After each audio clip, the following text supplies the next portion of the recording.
Good morning, everyone. Good morning.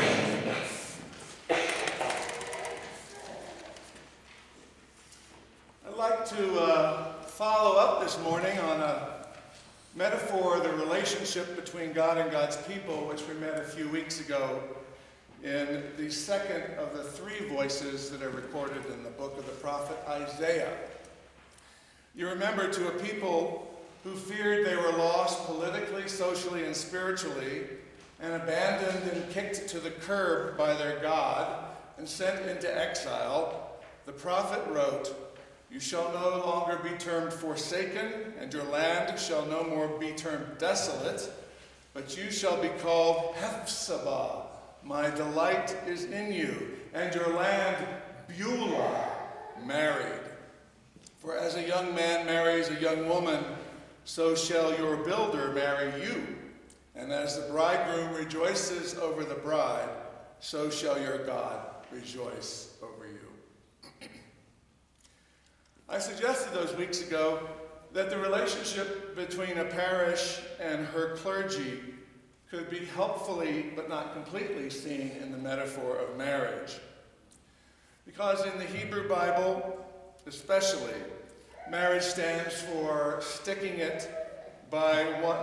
with one another through thick and thin, better for worse, richer, poorer, thus in every aspect of life that's pitched our way. And this morning I want to riff, or do a midrash, on marriage as a metaphor not just between a congregation and priest, but between members of the congregation themselves, a Christian community, Canterbury, the body of Christ. Marriage is a metaphor for y'all. Well, some of the metaphors about marriage in our culture, about marriage between two people, but maybe about clergy in a congregation, the mythic. Prince or princess, charming priest arrives on a white steed, sweeping away the virginal young congregation to life happily ever after. Yeah, we know that one. Or the second one, the romantic, the kind of precious moments married. Ooh, we'll all just be so happy, and we'll just won't ever be upset, and we'll just all get along. So,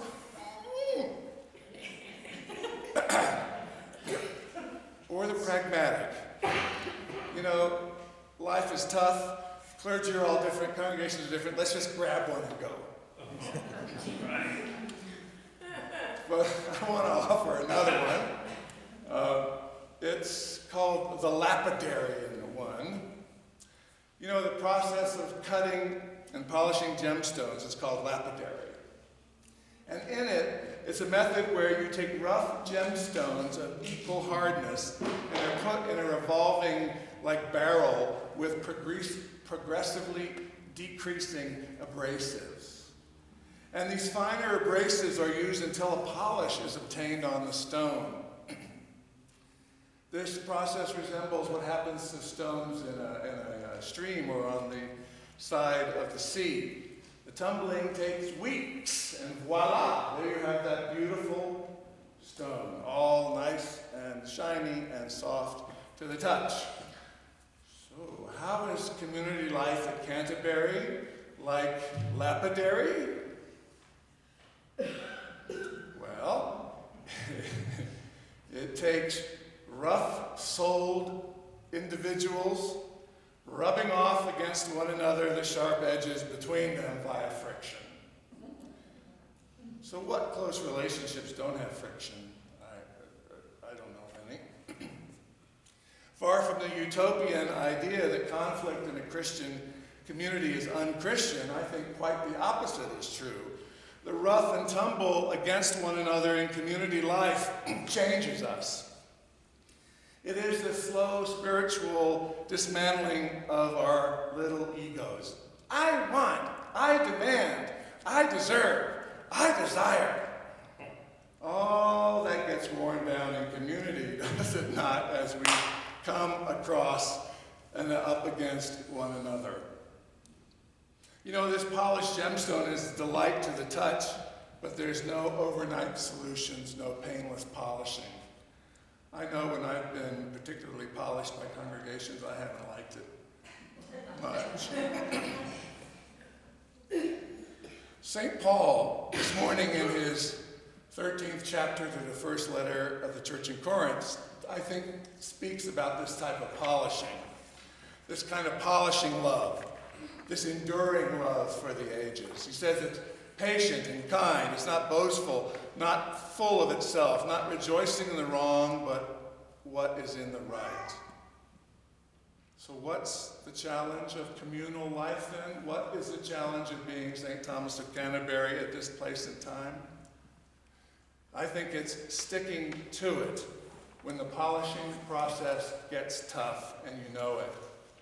When you get tired, when you get called on for your stuff, when somebody bruises your ego. I don't like that part.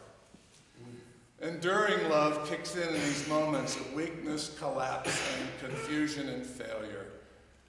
Embrace that love, my friends. That's the love of God. Now, unfortunately, outside of the love of God, no one of us this morning has been loved perfectly. Parents don't love perfectly, alas, and children don't love their parents, alas, perfectly, and partners don't love each other perfectly either. So Canterbury community members can't love each other perfectly either.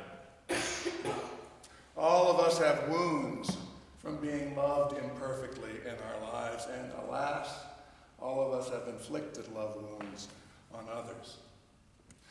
But you know, the bar of Christianity is set high in community. We go on. The idea is to learn from my selfish choices. I want, I demand, I deserve. And try to take me out of the equation more and more. You remember that our scriptural witness says that we are created by love, for love, and to love. By love, for love, and to love. So we're not to rest in alienation or estrangement or dysfunction or crankitude. So, community of Canterbury, may you have an abrasive love between yourselves. May your rough edges of egotism and desire and selfishness continue to be smoothed out in this rough and tumble process which is called Christian community life.